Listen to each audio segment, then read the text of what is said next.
These days, he may be getting slightly more attention for his fiery missives against LA politicians and his elite pickleball skills. But originally known as the man who lifted the veil on Hollywood and the entertainment industry, the creator of Entourage, Doug Ellin, thank you so much for joining us. Thanks for having me. What's going on? Nothing much, man. How's the pickleball? The pickleball's good. You know, I'm aging out of my crew, sadly, but it's good. Now, I don't, that's the whole idea. You know, your crew in pickleball can age into whatever you're doing as opposed to vice versa. You know, people laugh at this sport, which I was way ahead of the curve on. Early adopter. I was posting like videos of pickleball 8 years ago, and people were laughing at me, what a joke it is. And now, you know, the professional tennis players have come into this sport, the real athletes and kids who are starting young, and it's and the technology on the paddles, you know, like when tennis went from wood to metal, or baseball, if you take an aluminum bat, it's a very athletic sport now. So okay, you know, all of a sudden the pandemic, everybody realized, like, wait a second, we love two different mini versions of tennis, pickleball and padel. So, you know, for early adopters like you and, you know, influencers like Matt Manassi, everything's looking up for the mini tennis sports. It actually looks bad for me. It looks down for me, because I used to think I actually was really good at this sport. And then when these real athletes came in, I realized now, so you still have the legacy. Whether or not you're actually winning, you got the legacy value. Exactly. And we're going to get into, as you mentioned, you've been very vocal on social media about, you know, a lot, as the producer, as the creator and producer of Entourage, you were observing what was going on in very relevant aspects of the universe and kind of, you know, helping synthesize that for the masses and for audiences. And you've been doing that similarly, and, you know, noticing some of what's been going on in Los Angeles and the political economy. We're going to get to some of your thoughts on that. But love to, you know, you had such an interesting career arc that I'm sure left you with just so many, you know, lessons and wisdom. And, you know, going back to the beginning, that, you know, you've cycled through moments as kind of an it boy with a lot of heat behind you as a writer in Hollywood, and seen the highs and the lows of how sometimes those things don't necessarily manifest themselves. And, you know, you kind of came back with Entourage. It was just a cultural phenomenon. But take us back to the beginning about how you got into the industry and kind of made that decision to head out to LA. Yeah, well, I'm just kind of always been an impulsive human being. So I was like you. I was in college, Tulane in New Orleans, and I was planning on going to law school. And not planning like you probably, but thinking there was no other options for me. I didn't really have any thoughts of what I really wanted to do. You know, nowadays Hollywood is such a seemingly attainable goal, because you get on social media and you can go DM, you know, some of the biggest stars in the world, or you can really feel like you're a part of it with all the reality shows that didn't exist.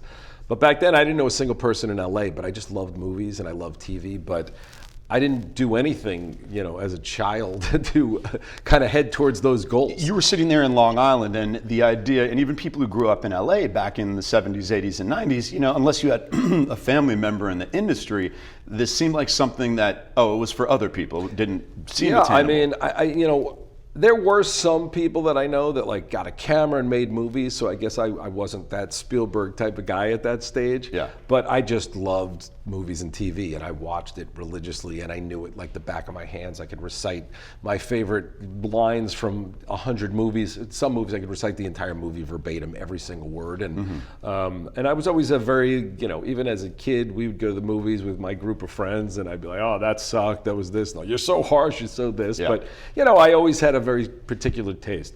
And when I was heading towards the end of college, and law school was like there, and I barely made it through college, I was like, there's no way I'm going to be able to get through law school. So probably 4 or 5 weeks before I graduated, I just sat down on the UC bench at Tulane, and I wrote my first screenplay, knowing nothing about screenwriting, never taking a class, never reading a book, never doing anything. So I did that, and then I decided the path that I always loved was stand-up comedy. So I called my parents about 4 weeks before graduation, said, I'm not going to law school, I'm going to LA to do stand-up comedy. They must have reacted very well to that. I mean, it's hard to even look back at the absurdity of that conversation with my parents, who at the time, you know, the world feels like a different place to me now, like even with my kids. I mean, I have very little control over my kids. My parents seem to have a very much stronger influence on me, and the horror in their voice and everything that there was like, they kind of made me a little bit go, yeah, maybe I am fucking crazy, but I can curse on this. Yeah, curse away. But fuck. But anyway, I decided that's what I'm doing. And the day I graduated college, I went to LA. The only person I knew in Los Angeles ultimately became my wife. I met her on the telephone. Really? Yeah, I met her on the telephone, and we started talking about the last 6 weeks before college. Came out. She actually picked me up at the airport. Amazing. I went to her parents' house. She was 3 years younger, went to University of Arizona, and actually went back to school, and I lived at her parents'. Long Island is a feeder for a couple different colleges, Tulane, U of A. It's not no real rhyme or reason to that, but yeah, it's kind of chosen a few. But she was Beverly Hills. Oh, really? So she was Beverly Hills. So I came out here, and I ended up moving into her parents' house. She went back to Arizona, and I lived at her parents' house. That was my first place in LA while I kind of figured out where I was going. Not bad. 20 years later, I bought the house across the street from them, which is incredible. Crazy. Actually, your wife wasn't just a passing fad. Became my wife. Incredible. And so, everyone, the movie Swingers portrayed a certain culture of those who moved to Los Angeles to participate in the entertainment industry, and we'll get to how that's contrasted with how it doesn't necessarily exist right now in 2025 for a variety of reasons. But the kind of the archetype of a bunch of young people from all over the country coming to LA, working garbage jobs, and on the side I'm trying to be an actor, on the side I'm trying to be a stand-up comedian or writer, or whatnot. I mean, that was a real prominent layer of culture and just the people in Los Angeles at the time, and the struggles and the prospect of hitting it big and God knows what, and that kind of coincided with you coming out here and kind of following that narrative, and we'll get to kind of how you were first found some success in Hollywood, but how much of that was the case that a bunch of people came out? What crazy bartending jobs did you work, and what was that culture really was very prominent. Yeah, I mean, that movie, the first time I saw that movie, I was like, this is a time capsule that's gonna. I've never.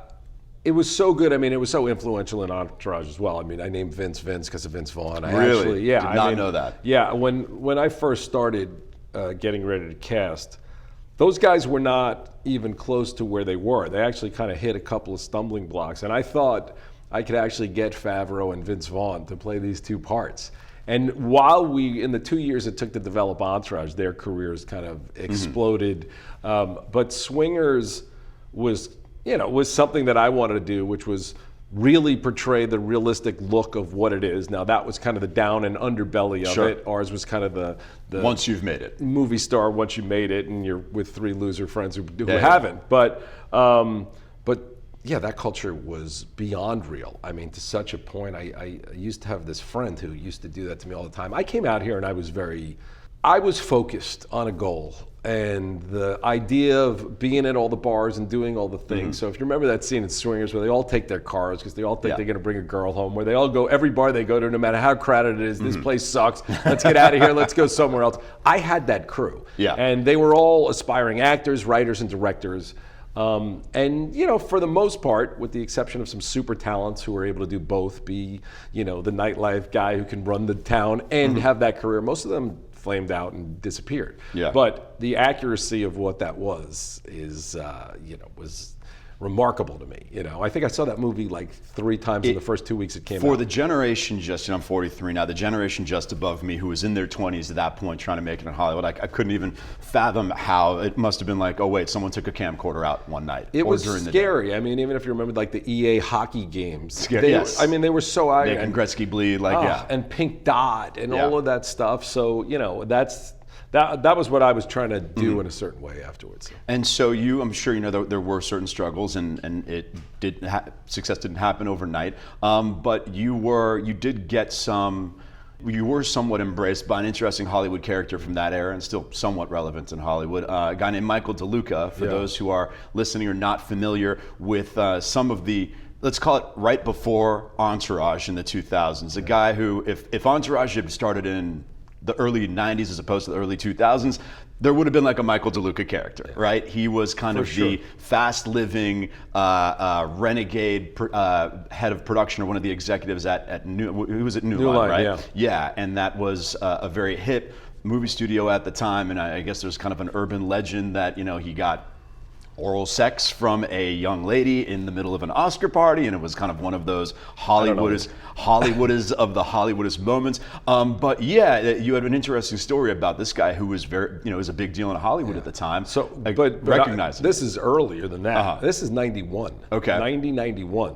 So Mike was like VP of production at New Line. Good job. Was coming up quick. He's probably wasn't more than 25. Yeah, 26. he had a quick rise. So I just got here. I didn't know where to go. I didn't know what to do. I went to a temp agency. I remember the Star Temp Agency. And where was that? God knows. Deep Hollywood, I imagine. Yeah, I have absolutely no idea. And there were two jobs, and it's interesting because I ultimately made a movie with the guy who got the other job that I was going to do, which I wonder what would have happened to me or become of me if that happened. But there was this job to be Don Simpson's assistant. Oh, wow. Okay.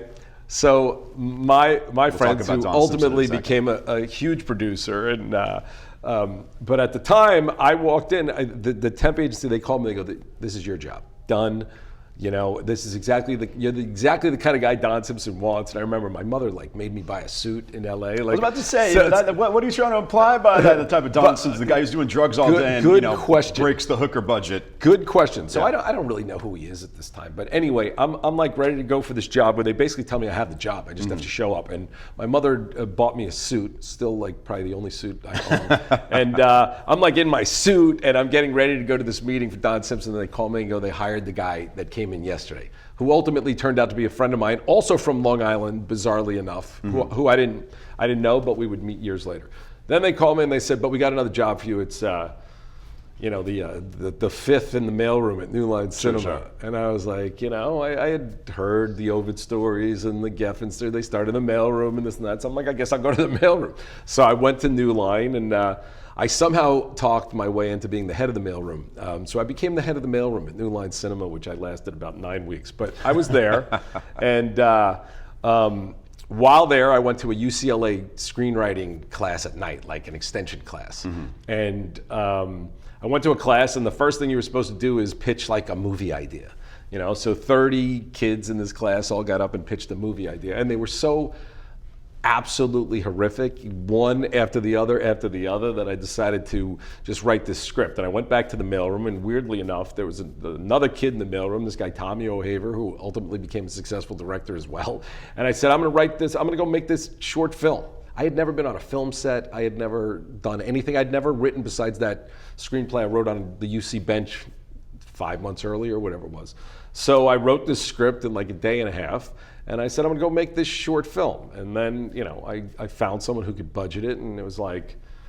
I'm like, what the fuck am I going to get $11,000, Which it's probably, I don't know, what is that, 30 now, 40 now? I think probably closer to 50 to 70. Yeah, probably. Yeah. Which, by the way, you could do on an iPhone the movie I made, you could do on an iPhone for $100. Yeah, it wasn't just the money. You had to go find people to and a crew. Serve, crew and equipment. Everything. Absolutely. So what I decided to do, I was doing amateur stand-up nights. I handed out pamphlets at New Line. I'm doing amateur stand-up nights so that this guy Tommy and I could make this short film.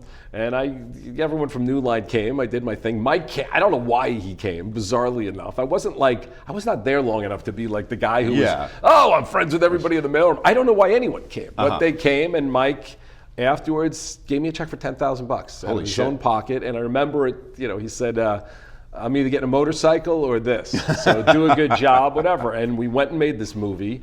I had a crazy friend of mine from Long Island who moved out here who, I was never the guy to network and move around and make all these friends. So he's like, I got actors that I've met and through my softball games. We had Johnny Silverman and David Schwimmer. And then he somehow goes and gets me Ernie Hudson. Of Ghostbusters.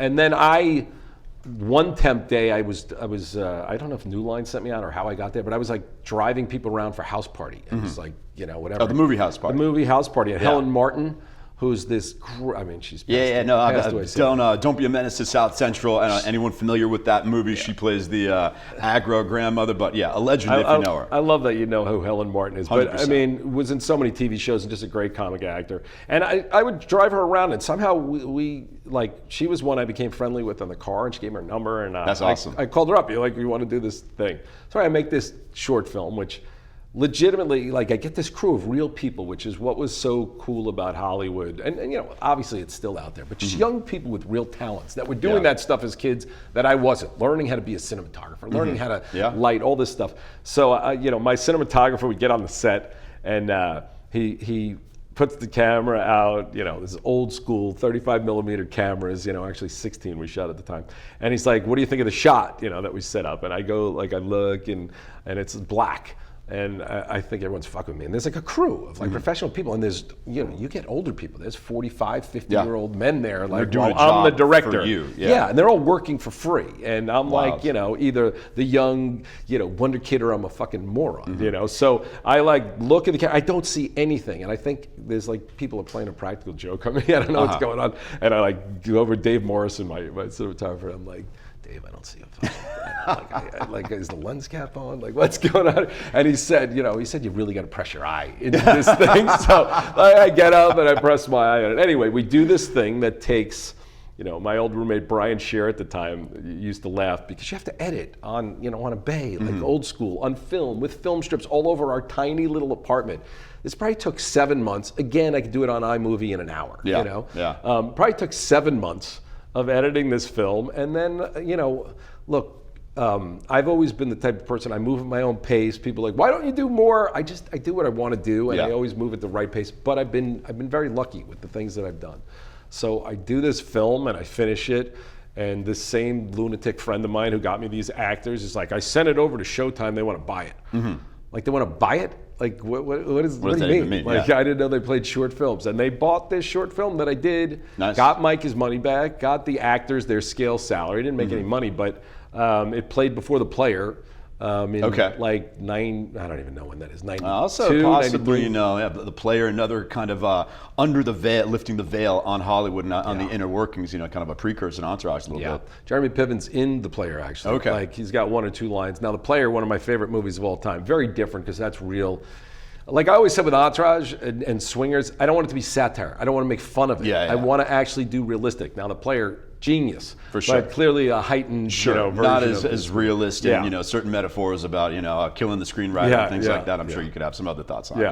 And it's funny to like think that, you know, God, I remember seeing that movie in the New Beverly Cinema and how little I understood about the business and how people thought. And it's probably all writers there, but there's this line in the movie where the writer says to the executive, you know, I can write, what can you do? And the whole audience got up and was like, really? And I remember being like, what is it? I don't even know what they're talking about. But now, you know, years later, I got it. So that's how little I knew about the entire business. But we sold that film. You know, I had gotten calls from people. I got an agent. People like, you're the next this. You're a fucking genius. You're, oh my God, blah blah blah blah blah. And I'm like, I'm on my way. Meanwhile, one of my good friends makes a feature, which, as I always tell everybody now, make a feature. Don't make shorts. Like, you make a good short, you know, unless you like have some special effects magic, you know, you don't just waltz into like getting your next thing. But my friend Rob Weiss made this film in Long Island called Amongst Friends.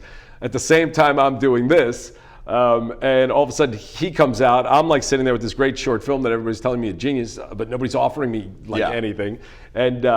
And Rob does this feature called Amongst Friends, and all of a sudden he's got a 3-picture deal at Universal. People are offering him all this stuff.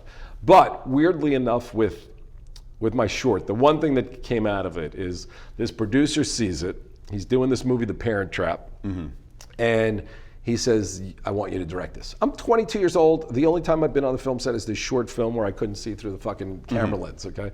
But he wants me to direct it. Where is this movie set up? At New Line Cinema.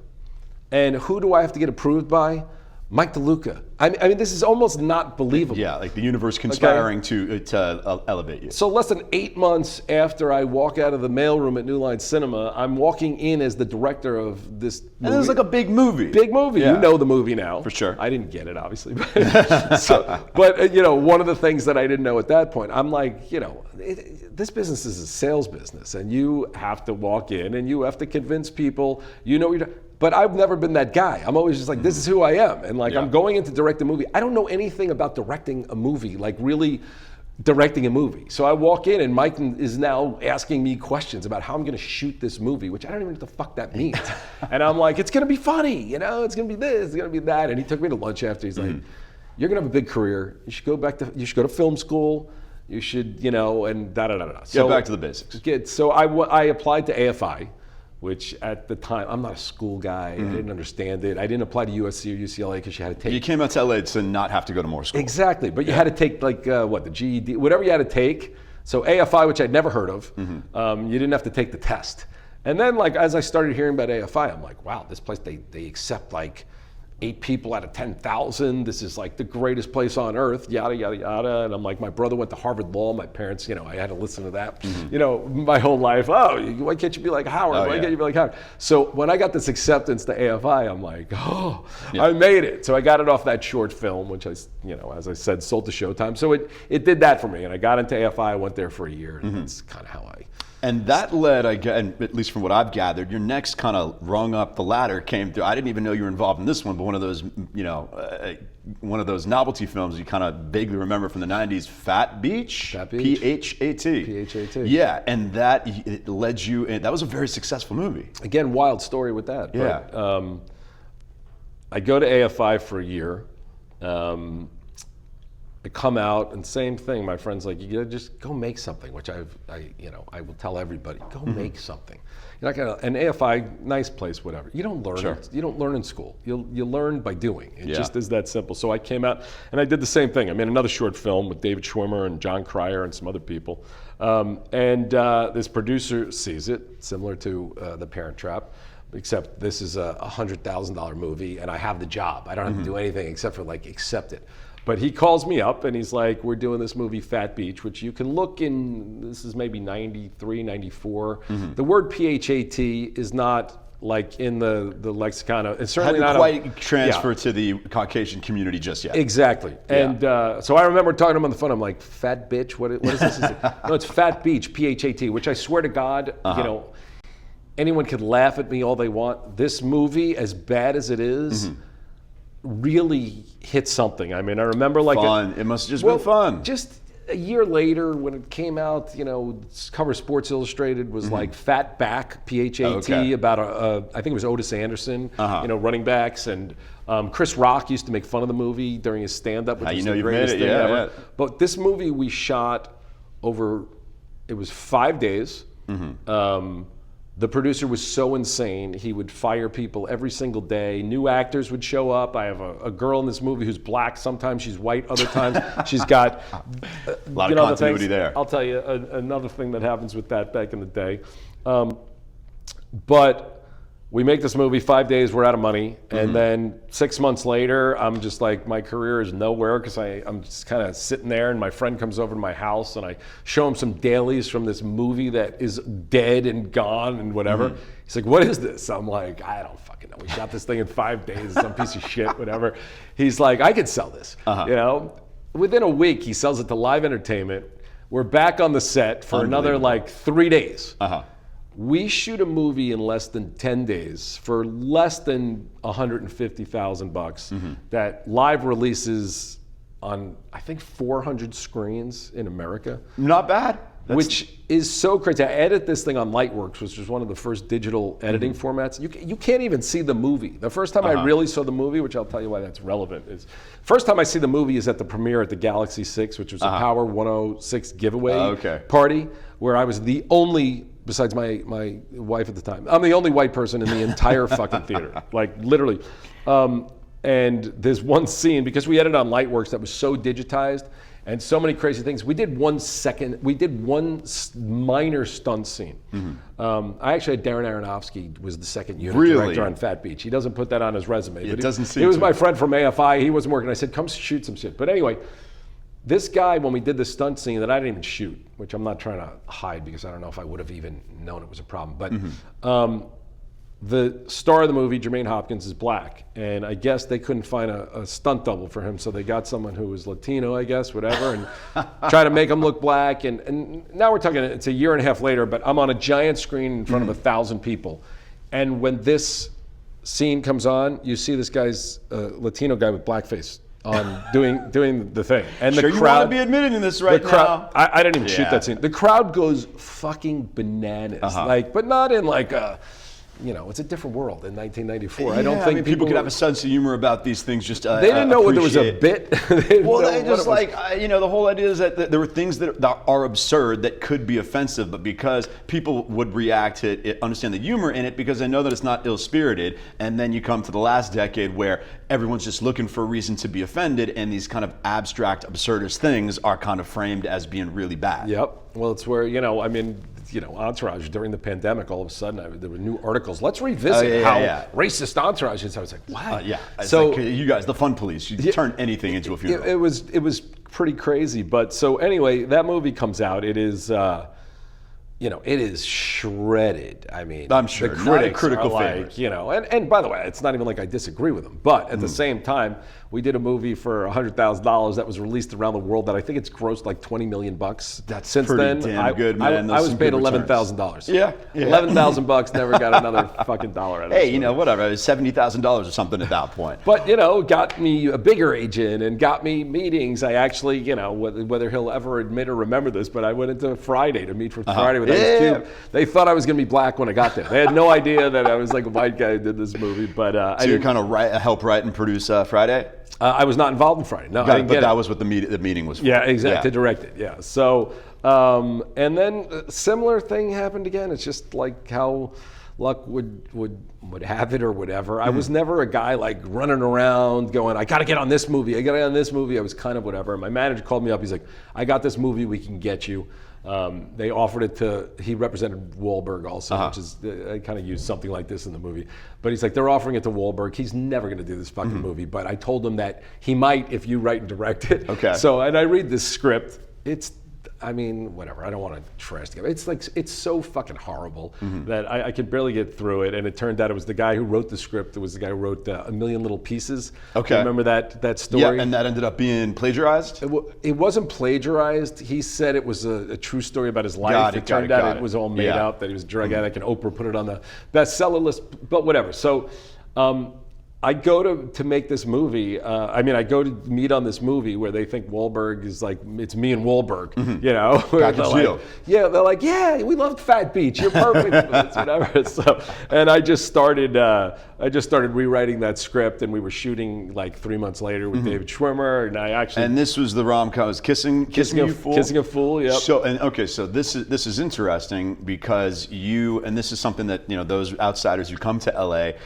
Something once again is kind of embedded in the mythology of Hollywood and Los Angeles and that story, but of being built up by the industry. You're hot, everyone's giving you all these compliments, and on a dime, like no other industry can, with one mistake or one failure, that you become completely irrelevant, and everyone who's banging down your door and hyping you all of a sudden won't return your calls. And that's what happened with this film. I think it's even wilder than that, because I had like a mildly steady career where like I'm 8 to 10 years into this business. You were paying your bills, which a lot of people aren't. Bought $1 million house.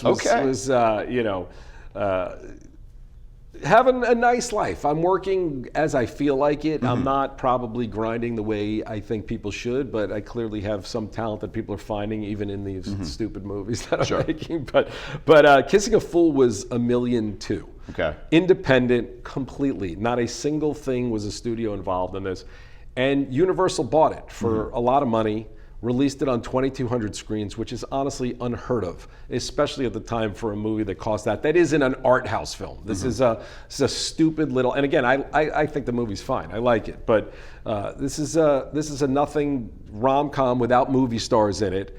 And to release it on that kind of scale is insane. Yeah. I even said it at the time. I said, why are we releasing this big? This is just not that thing. But I was so hot for 5 seconds. I had signed a deal to do my next movie, which was going to be the Heartbreak Kid remake and David Schwimmer was going to be in it. Later made with Ben Stiller? Later made with Ben Stiller, and completely different. Yeah. I really wanted, and people like that movie fine. I fucking hate it. And I love the original. The original is one of the great comedies of all time, especially the first hour. But we were going to because it's not a well-known movie, which is wild, the original. Even though Jerry Seinfeld said it's his favorite movie of all time, and it's to most great comedy writers. I mean, Elaine May and Mike Nichols who made that movie. It's genius. So we were going to do that very similar, and that was my plan. And I turned down lots of things, which I learned. And use those lines in Entourage. Never turn down anything till you have your next fucking gig. But I was turning down some pretty big opportunities because I just wanted to do things the way I wanted to do them, with who I wanted to do them, and whatever.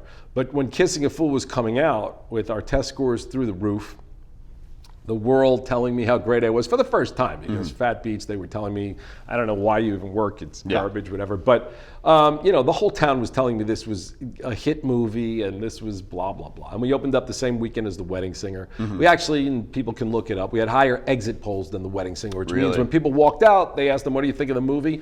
We had higher exit polls. But the critics and the actual show up to the movie just weren't there. And I went, honestly, overnight, from thinking like I had that career, I was going and it was over, to done, to in my $1 million house, thinking I have to figure out something else. And I was thinking about honestly going to law school. And it was not till, like Variety or Hollywood Reporter, one of these jerk-offs put, like, they wrote an article that Kissing a Fool was the downfall of the Universal marketing staff.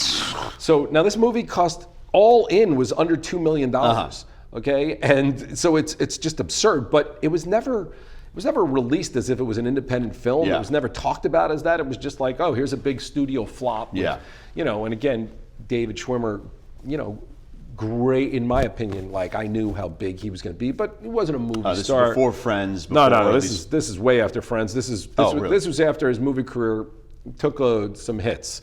And some people didn't think, because David, who I still believe is as good as anyone. When Friends came out, he was on the cover of Entertainment Weekly as, is this the next Tom Hanks? He was, the Emmy winner or nominee, and he was the guy. But after The Pallbearer and some other movies, some people questioned it, whatever. So when we were doing this movie, he wasn't a big movie star or a box office draw. And Jason Lee, who was also in it, wasn't even known. I found him in Chasing Amy, so he was barely known. So this movie to be released on this type of thing, the only way it was gonna explode was if it was a small platform release and people just couldn't stop talking about it. But they released it big. And my point to that is they acted as if, we had just sunk the studio with a $100 million fucking movie. And all of a sudden, Heartbreak Kid was off. And I honestly, it was the lowest point, even when I was first here working in the mailroom. Like, all of a sudden I felt like, holy shit, I really understand what they're talking about with movie jail and with all of that. Because once you have it and you lose it, you like, okay, wait a second now, when you come out here, okay, there's still the promise of that big break, promise of that moment. And once you have those moments, you're expecting it to at least get you your floor to be raised a little bit. You're like, oh my God, my floor was not permanently raised. I was a washout basically, and it was weird. And I had never not made money in the business, and all of a sudden I couldn't make any money. So I was thinking about going to law school, and then a friend of mine who's a producer also, he's like, you got to get into TV. I got some of my friends are the biggest fucking hacks I know. They're making a fortune in TV, and I was always someone who did stuff on myself. I said, I don't even know, how do you get into TV? What do you do? And he said, write a script for a show that you love. That was at the time. I don't know if people still do this or whatever. What's so crazy is that Curb Your Enthusiasm was on then. It just ended last year, and it was on then. Which is interesting. We'll talk about it because, much like Entourage was an amazing snapshot of a very Curb Your Enthusiasm, I'm not sure there's ever been a longer running live action show, like cartoons, news, and whatnot. And it's like the amount you can learn about like the changes in America and Los Angeles from watching a 2001 episode of Curb Your Enthusiasm to like one of the 2023 episodes is freaking wild. That is wild. I mean, Larry is one of a kind. Like one of the greats of all time. And so I honestly, I'm not even exaggerating that from the time I drove home from my lunch with my friend in the valley to when I got to my house, I knew what the episode was, and I think I wrote it in 45 minutes. Nice. And I sent it to my friend manager, the same guy who like swapped me out with Wahlberg. We swapped Schwimmer for Wahlberg in Kissing a Fool. That was, by the way, that was a great meeting once, like in the middle of Chicago when we're getting ready for production. I'm like, I don't think Mark's going to show up, but I do have some other ideas. So I write this thing, and I sent it to my manager friend, went to Tulane with, worked with him on movies and this and that, who also, he can say whatever he wants, has completely forgotten I exist over the last 6 to 8 months since this movie came out. I sent him this, and he says, Mark and I, we don't really know what this is, but we want to do this show. God, that's what it was. Yeah, from that script. So he's like, let's go to lunch. And I remember we go to lunch, and as the same thing that happened on Kissing a Fool, because I read that script, I'm like, this is fucking garbage. Now I'm like, Steve Levinson, who I think, Steve used to be like, you don't have a job. Like, what are you talking about? Like, it's like garbage. Like, if you can get the job, you take the 100%. Fucking job. And I'm like, I don't know how to wake up. And it doesn't mean I'm good. I don't know how to wake up and do something that I think sucks. I just don't know how to do that. So when we sat down, and it wasn't Mark, it was just Steve and I, and he's like, we want to do a show about Mark and his friends. And I'm like, that's the fucking worst idea I've ever heard. Like, nobody wants to watch a bunch of fucking losers live off another guy. And I remember the last thing Steve said is like, you'll figure it out, you know, which is the same thing he said on Kissing a Fool when I started writing it. So I went home, and I just started thinking like, more what would me and my friends be like if we came out here and one of us had a lot of money and blah, blah, blah. And you changed it from, that was a Boston crew, you changed it to New York, which I think was impactful. It was enormously impactful because even though it's both working class things, it's just different. Vibe, It's a different vibe. And Mark, Mark, who I love, was always just like, I'm like, so Mark, I really want to change this to New York, not Boston. He goes, Doug, you can do whatever you want, but if you fuck it up, I'm gonna kill you. so I went back, and I really started thinking about what this was, and then we came up with our pitch, which this is 2001. There is no Netflix, Amazon, Hulu. Yeah. This is not an NBC, CBS show. This is one place. Yeah. Which is the gold standard of Hollywood at the time. There's nothing doing better work. There's nothing more harder to get into. They do 3 shows on Sunday nights. That's it. Yeah. But we went in there. And this is HBO. This is HBO. And, that's a funny meeting if you want me to tell about that. But, I'd never met Ari Emanuel. I'd never heard of Ari Emanuel. So I have a script, and my agent is a guy named Jeff Jacobs at CAA.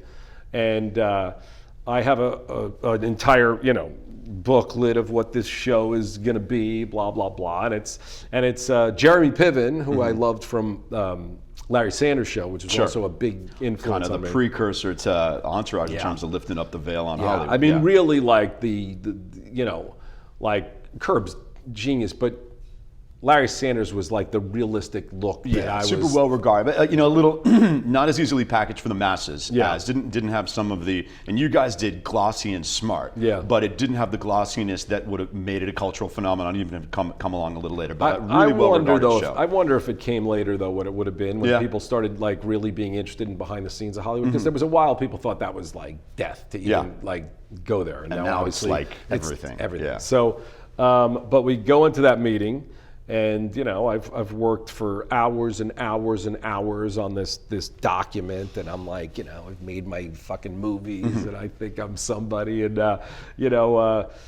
they go, so what's the show? And before I say a word, Ari, who I do not know who the fuck he is, except he's Mark and Lev's agent.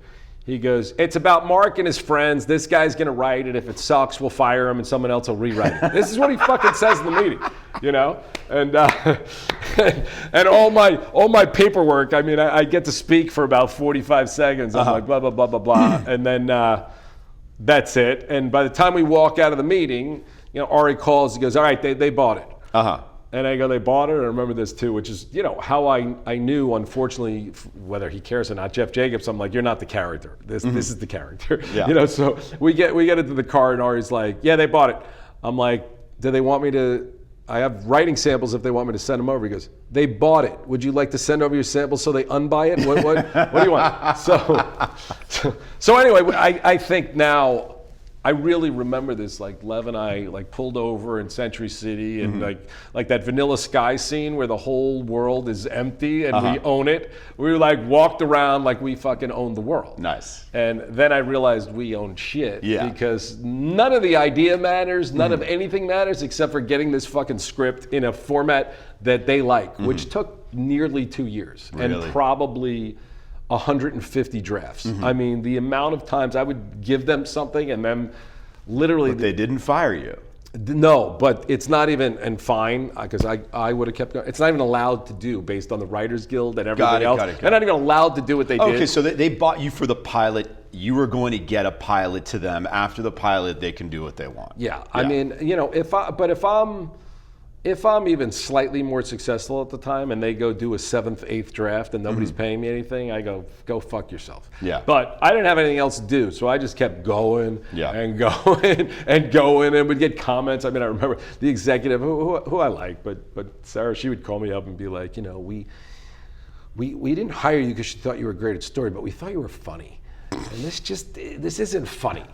And like every day I would get this, and I literally hired the head of UCLA screenwriting to like mentor me through this. And when I finished the draft that Lev and I ultimately thought was great, she said, so sue UCLA. This is one of the best pilots I've ever read. Now I was paying her, so maybe she said it because of that. You never know. So I hand this into HBO, and honestly, we couldn't have been more confident. And now I'm like 2 years into the downs. I haven't made a fucking dime besides the $50,000 that they paid me for this script, which on an hourly basis is honestly criminal. Yeah. You know? And so I'm sitting on my bed and like I'm waiting. And by the way, HBO at the time, they could take a day, a week, a month, a fucking year. They are on nobody's schedule. They could give a shit. And it probably took another 2 months before Lev calls me up and goes, they don't like it. And I remember I go, what don't they like about it? And he goes, they don't like anything about it. Jesus. And I remember walking, I have 2 German Shepherds. I walked to the park, which was like north, where my house was. And I like sat on a bench. They were redoing the park, so it's like gutted. It's like a brown dirt, empty field. And I'm sitting with these 2 fucking German Shepherds. And I'm like about to have a baby. And I'm like, my fucking life is over. Like, what the fuck am I going to do? You know? And I went home. I said to him, the one thing that this executive said to me, she's like, we want these people to speak in a language that only they understand. And I said, like, wind talkers? Like, what does that mean? You know? And I said to my wife, I said, I'm going to Palm Springs. It was like August, I think. I said, I'm going to Palm Springs, and I'm going to write a new script. And I drove to some fucking shit hotel in the middle of Palm Springs in the middle of August, sat in this hotel, legitimately tried to write a new language. I'm not exaggerating. Like I was like, if they were saying hello, they were saying, like whatever the hell it was. You Clockwork Orange type of stuff. Just bizarre. And I send it to Lev, and he's like, this is the fucking weirdest, funniest thing I've ever fucking read. I don't know what this is. And we send it back to HBO. I'm telling you, this thing is, I don't know what it is. And they go, we're on the right track. Really?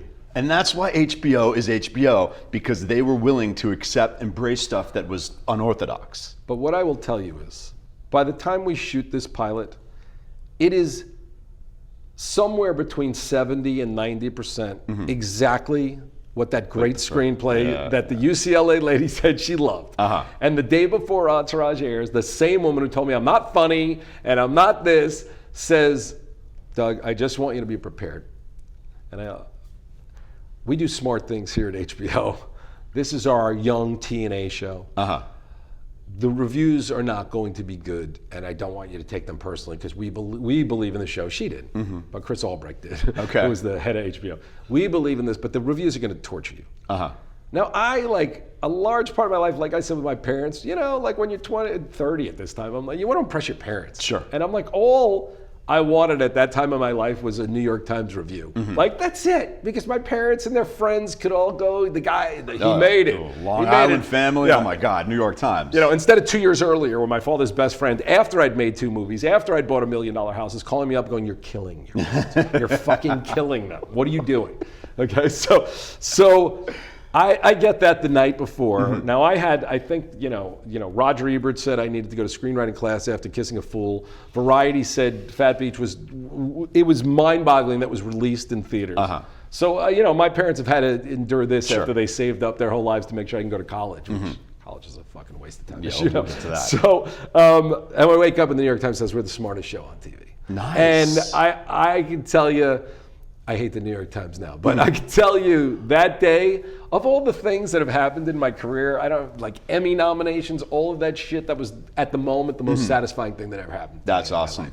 And and that's where we were from there. That is the path to Entourage. It is the classic every classic tale of making it in Hollywood from that era is as colorful as that, right? It wasn't linear, and that's I mean, it's very, I used to say one of the reasons I thought we were going to have a hard time making Entourage based on Mark. I'm like, Mark has no down. Yeah. He's never had a Planet of the Apes was a slight down. Yeah. You've even said that, like, other than Wahlberg, pretty much everybody had to, pay everyone their dues. I know. It's like, there were ups, there were downs, and you have to fight through it, and you have to continue to. By the way, if I want to keep working today, which I never know if I do, and I've always kind of felt like that, you have to take it like you've done nothing until until you have just the monster hit that nobody can, even if they hate it. They're like, I don't know. I think his movie sucks, but it made $400 million. Yeah, he's so powerful. I don't want to, exactly. I don't want to endure, get his ire. Yeah.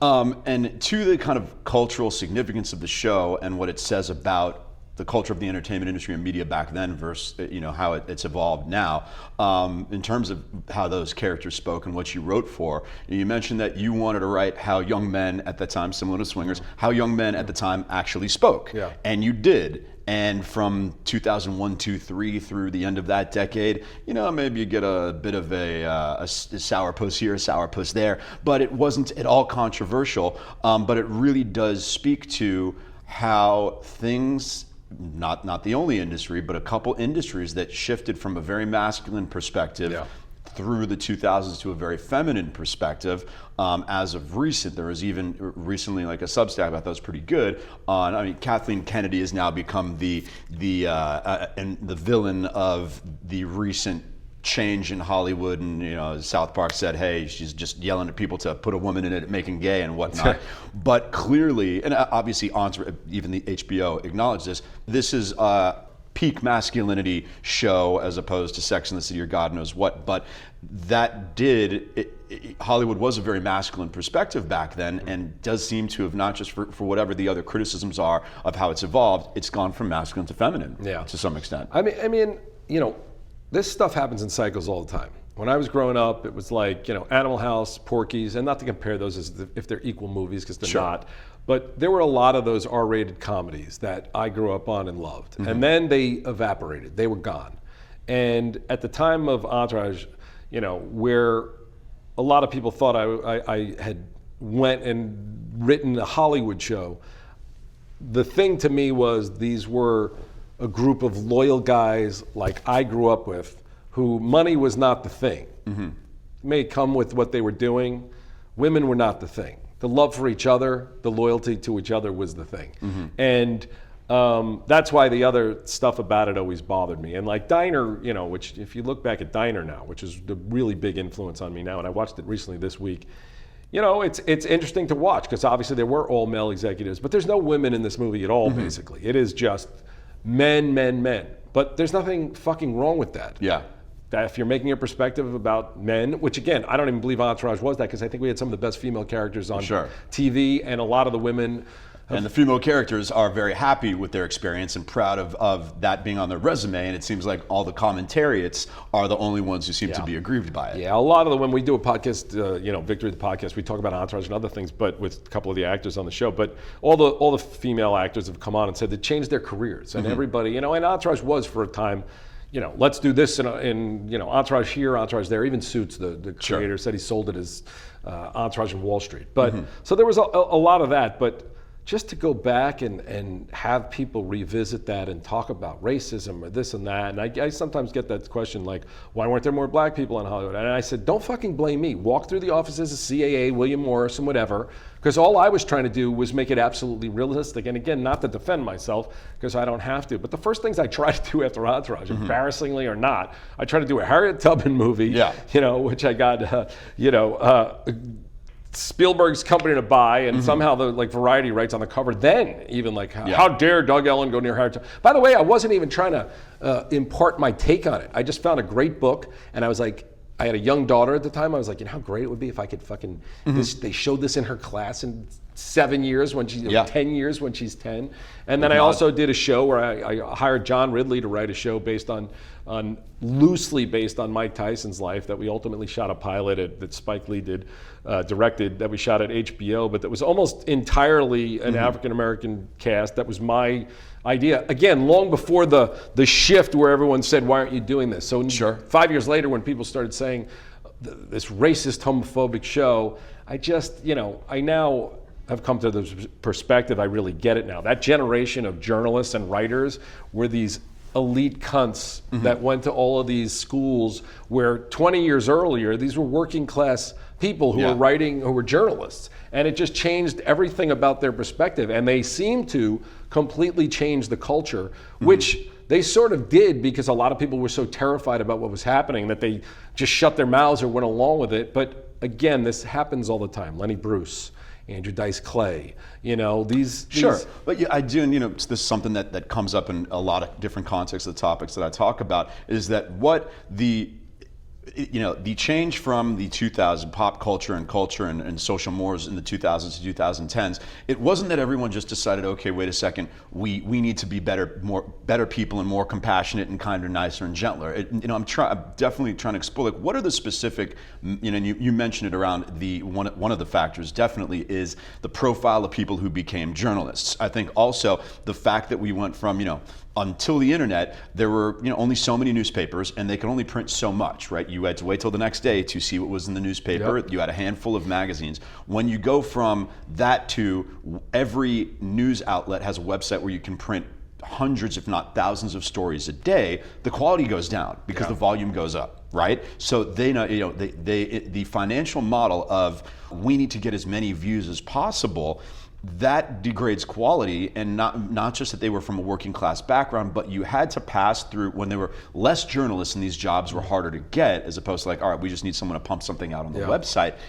You had a higher quality of journalists because the barrier to entry was higher, right? And that barrier to entry just kept on corroding and corroding and corroding, and that's why a lot of people, who may have, this is something I was monitoring, let's call it pre-pandemic. A lot of people during the pandemic woke up and was like, oh my God, CNN, the New York Times, these places are all garbage. They didn't realize the deterioration in quality because of that over about a 10, 15 year period. And also you weren't getting another perspective. So you're just reading it as if this was absolute fact. And even people want to go back to Cronkite days and say, oh, that was when we just got the news. We don't know what we were getting because whoever was running those places was making sure it was from their POV. And we know, once people saw footage of Vietnam, everything changed. So it was when somebody decided that was allowed to be shown and when it wasn't. So, it's very tough. And so one of the new formats of media that you've endeavored on was podcasting. You seem to, as you said, it takes no work. You can just go be Doug Ellin and just go, go riff, and that is a lot easier. But in the political sphere, in the California political sphere that you've been paying a lot of attention to, a gentleman named Gavin Newsom has entered the podcast space, and he has been using that, I think, pretty effectively to try to launder a ton of his mistakes and a lot of his misconduct over his tenure as the governor of California, because people keep on wanting to go on his podcast, and once you go on his podcast, you're on his territory, okay?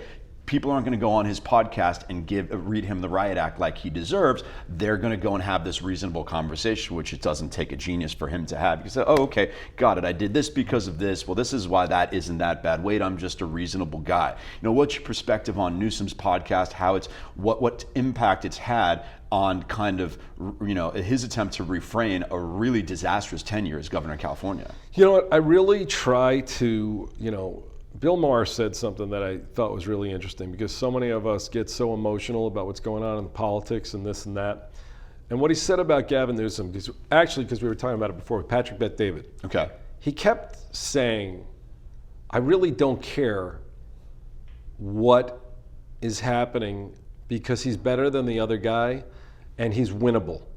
And I think what he means by that is the Democratic Party, whatever it may be, that's the whole other issue. But the Democratic Party that Bill Maher believes it's still capable of being. Sure. He just wants them to win, and he believes Gavin Newsom is a guy capable of winning.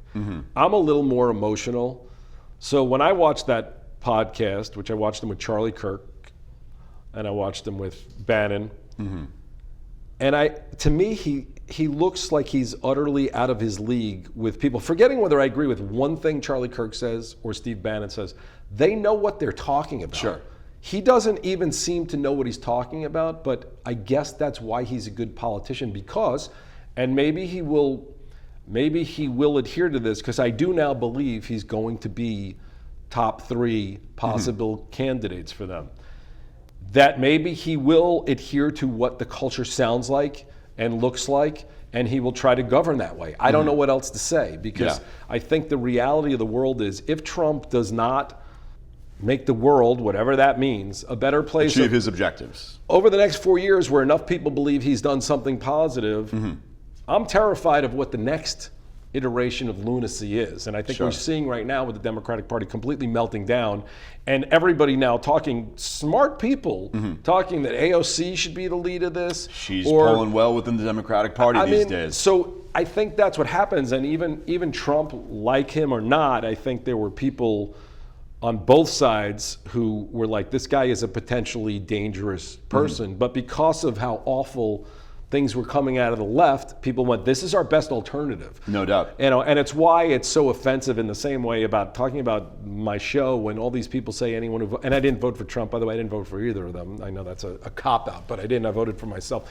But when they say, you know, everyone's a racist who voted for this guy, it's so fucking offensive. No, it's ridiculous. To anybody who's waking up and going, I'm just trying to figure out how to pay my bills. And there are people who I legitimately believe woke up and go, this guy's a senile freak who put this woman in who has no business being there. This guy's potentially a raving lunatic who we don't know what he's going to do. What is the best guesstimate I can have that is going to help me feed my family? And I think that is a lot of people who did that, and I find it really offensive when people don't give them the credit for that, especially all the rich people who say that. And again, I'm trying to say as someone who does have enough money that it doesn't, you know, I don't have to sit there and try to pretend I know what's in people's heads. But I have a lot of friends who don't have money, and they are terrified right now. They are legitimately scared for the future of their families, of their lives, and what they're going to do. And in Hollywood specifically, the amount of Emmy caliber people I have now who not only are not working, they have no idea when they can work again. It's just some of the dynamics we've been talking about, the evolution or deterioration of the entertainment industry. Is like, oh my God, there are a lot of people who reached a certain level of career achievement who now have can't necessarily continue with that or expect that level for the next 20, 30 years. I mean, there's some industries that have experienced extreme disruption, and I'm sure a lot of those people live in California. And to your point about people choosing the lesser of two evils. I mean, I think even the approval, the polls from the early Trump era so far showing that it's like Trump has already started to see some decline in his approval rating, but the Democrats are now at an all-time low in their approval rating. I think they polled at a 29% approval, the lowest in the recorded history of the polls this week. Republicans are at 36, which is not too high, but meaningfully higher than the Democrats. And a part of that is seeing the experiments of purely Democratic supermajority run states and cities like Los Angeles and California. And that seems to be what's so offensive about the Newsom podcast, where yes, clearly he's being outclassed, and anyone who's paying attention and has an IQ over 97 can see who's right and who's wrong. But it's still, even just those conversations allow him to kind of cleanse all his failures over the past 8-10 years. And I mean, this is something that you've been very vocal about in noting the deterioration in the quality of life in Los Angeles. Yeah, well, I think that's just the thing that, again, I hate to go on politics of Republican, Democratic policies, whatever they are. For sure, but in California, we know who is in charge. Like, there's no other states there could be a question. California, there's no question. For sure. again, I am not even remotely defending Gavin Newsom. I think California is a country. It should be like 3 or 4 states. And I think that there is so much red tape, whether Newsom did it, whether the city councils did it, whether, Obama, Biden, and everyone coming in and saying, you must vote for Karen Bass. Yeah. Like, for what reason? Okay. But all of these things are making it impossible to get any type of change.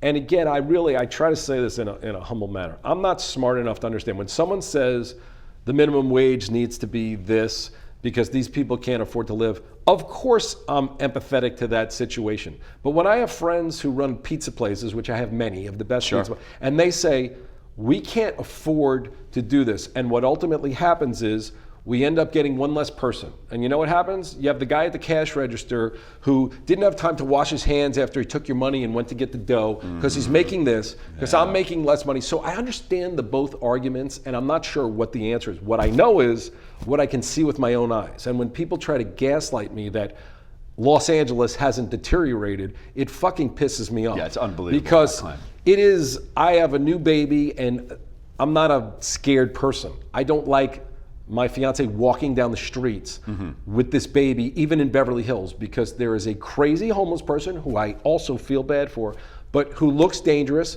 who may at any time attack somebody, which it happens all the time. I'm watching cops wrestling with people in front of Equinox the other day. It happens every day. My house has been robbed in the last year. I would say at least 20 people I know have had their houses broken into in the last 24 months, which is 20 more people than I knew the 30 years combined. Yeah, and this is not street violence of a crazy homeless person. This is residential violence, people breaking into houses, okay? Like, this is professional, that's something typically that did not even happen during higher crime eras like the 80s and 90s. Right, and then murders. I mean, my friend's friend with that girl who was murdered in the furniture store in La Brea. It's touching everybody, it's making everyone feel uncomfortable, and the conversations are going on all the time, like, do we want to stay here? And as someone who, even when we do the podcast and look at old Entourage episodes, this is the most beautiful state in the country. It gives you everything, including the weather. But it is no longer sustainable. And what I've tried to say, I've been on this for 10 years. Yeah. The racism stuff it's enough. The problem in this country is the wealth gap. I don't know how to fix it. We know that higher taxes don't seem to be doing that because we're in the most expensive place in the world by far. The highest inequality in the world. Highest inequality, highest poverty. So it's not working, highest homelessness. And so again, I don't have the solutions, but I just think like I make a movie and it doesn't make money, like they throw you out. Sure. It's you don't just get to keep getting these chances again, but because the system is so fucked up and rigged, especially in California, to make sure that the Democrats win, we don't even get another chance because Rick Caruso, maybe he's got some bad intentions that I don't know about, but this is a guy who's made things. This is a guy who's built things. This is an immigrant, which I find it wild that the left now, like if they're the wrong immigrants, and again, I'm not defending Elon Musk, I don't even want to get into any of that shit, but when they talk about, he's barely a citizen, I'm like, now it's no good to barely be a citizen, so I just find the hypocrisy on both sides, but all I care about is, and I walked into my doctor's office yesterday, he's been my doctor for 35 years, and I've honestly, I've been under a lot of stress, and I will say this, if I didn't have a child right now, I wouldn't even think about leaving Los Angeles, even as bad as it is. But with a child here, I just go, I don't want to raise them in this. I want to take them back to even how I grew up. And by the way, I grew up, my next door neighbor was John Gotti's heroin dealer. Okay, I grew up with murderers. I grew up with lots of people. And again, don't take me out of the underbelly of Long Island. Don't take me out of context. Yeah, I grew up in Long Island, but Long Island, if you saw Goodfellas, that's basically where I grew up. So you had the rich doctor and you had the mafiosa guy and everything in between, and it was a nice mix. But I loved it. I loved my childhood. I couldn't have been happier. I rode my bike everywhere. I did everything. That doesn't exist in Los Angeles, and it feels like it's a long way from fixing it. And again, for the talk of my friends who own restaurants, my friends who work in Hollywood, it all seems dire for them. And what we're seeing, which I believe is what's going to be, and I've been saying this for almost 10 years, that this is going to be Venezuela or worse. But, you just look at Beverly Hills, Avra, Milos, these are all restaurants that if you want to go to dinner there, it's going to cost Cipriani, it's going to cost you $250, $300 a person. And that's the society that we are creating here while allegedly addressing all of the disparity problems that are happening. So and housing prices. Even me, I did an episode of Entourage. That $1 million house you bought, that's at least 2.5 now, if not 3. I did an episode of Entourage 20 years ago, which, Marvin, the accountant, Paulie Herman, who's in Goodfellas, was based on my father, who was my accountant. And he tells the guys it's like 2004 or 5, they're like, how much can we spend on a house? And he tells them $1 million. And they go, $1 million, holy shit. And then they go around and look at studio apartments basically for $1 million. And now even for me, when I want to go, you know what?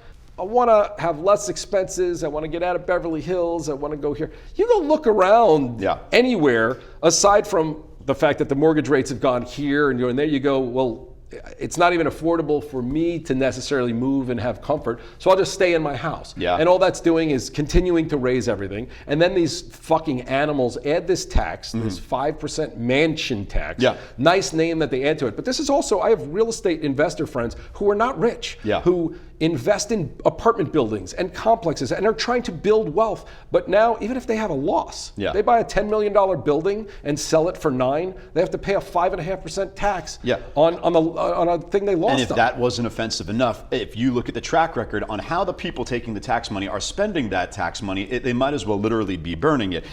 California, over the course of the 2010s, spent $24 billion on the homelessness situation. California homelessness doubled and was responsible for 50% of the rise of the entirety of the homeless population in the country. One state was responsible for 50%. So not only are you being taxed up the wazoo and seemingly invalid reasons, the people in charge of it who are taking your money are incinerating it. Like it's just a double whammy. It's terrible. And it's I've always said, like, people just say, how can you live there with those high taxes and this and that? I'm like, because I'm okay. I make a lot of money and I'm okay with helping other people, but it doesn't happen. They're not helping anybody. And now out here. you end up with realizing that we can't get any services, we can't get any, cops when our houses get robbed, we can't get shit. Very understaffed. And you feel like, it is just an absolute disaster. So, and I'd say the really telling thing in these people trying to gaslight you about things are going fine in California. From when you moved out here during the 90s, you were a young guy in your 20s, I was growing up here as a teenager, to the society, the civilization or the representation of Los Angeles that you portrayed in Entourage, nobody who was successful was leaving. The only people who were leaving were the people who didn't make it. That was part of the mythology, and it was true. Now, for the first time, this recent era, people like yourself, a lot of people that you know and I know, the only time where actually successful people are leaving California that actually made it, and that's very telling. I never heard anybody talk about not wanting to come here, wanting to leave here. This is all, I would say, 7 years, maybe 10 years tops. This was a place that you loved, and even now, like when I'm doing now, because I really do think I'm probably gonna leave for my baby more than anything. But drive around every neighborhood in this. It's a beautiful place. But you realize there's no kids anywhere, you know, because the truth is no young families can really afford to be in a nice, clean, safe neighborhood, even if they exist. And I went to my doctor yesterday, who's been my doctor for 35 years. I said, I'm so stressed, I'm waking up every night. I'm like, I don't know where to go, because I don't know what really compares to this place in terms of what I love here and what I've built here. But he's like, get out. He's like, I bought a house in Florida 8 years ago. The only reason I come here is because my practice is here. And honestly, every time I come here, I feel unsafe, unclean, and it only feels like it's getting worse by the second. So, I don't know. I went to visit a buddy of mine. I grew up here in Dallas, and he lives in a pretty nice part of Dallas, but that's a nice part of Dallas where, the houses are still 30-40% less than they are in Beverly Hills and Brentwood. And I was like, oh my God, these are big 4,000, 5,000 square foot houses, but like there's young fathers with kids riding bikes in front of them. I was like, this feels like Brentwood back in the day. And you just don't get that in Los Angeles anymore. I was in Nashville, but you're also talking about, because I watched Newsom, and I actually was listening to the All In podcast the other day with Andrew Schultz, and I could be wrong, but Newsom was explaining why, people, rich people in California pay more taxes, but if you make $50,000 or less and you live in Florida, you pay more taxes than someone who makes $10 million. I'm like, except for, and again, Florida's getting really expensive, but for your South Florida, but you're not paying all of the other costs, especially in some of the places I went, Nashville or Scottsdale. insurance, which I'll be lucky if I can get it on my house, after the fires, but it has gone up 5 times, and the numbers are astronomical. People don't believe me when I tell them how much it costs me to pay for insurance on the house. Beyond. It's like, and it's I'm talking from the same equivalent house in Nashville or Scottsdale or Austin, Texas, even. I think the insurance costs are about 1/5. So you have property tax, enormous. You have insurance, so registering your car, sales tax, all of that Sales stuff. tax is 9%. It wasn't always 9%. That's a lot. Nobody talks about it. So again, I don't know how to fix it because the debt here and everywhere keeps going up. But I know it's not working, and that's No doubt. Once again, you were noticing a lot of things about Hollywood that everybody knew was operating, just underneath the surface, and brought that to the masses, and doing a similar version of that now. And that's what we're trying to do, is take what we observe about the world, about, for better or for worse, power players, whether it be in Hollywood, whether it be in politics, and kind of, process that for people to be able to understand what's going on better. And an incredible job doing it, all the way through your career. Thank you. It is great to have you on the side of people speaking up about some of what's going on in California, even if we might not have you here for that much longer. And man, I mean, the stories about, the stories from the trenches in Hollywood would probably go on for another couple hours, but I know you need to get out of here. So, Thanks, Doug, man. Appreciate it. Dude, a long time coming. Yep. Absolutely. Yep. Overdue.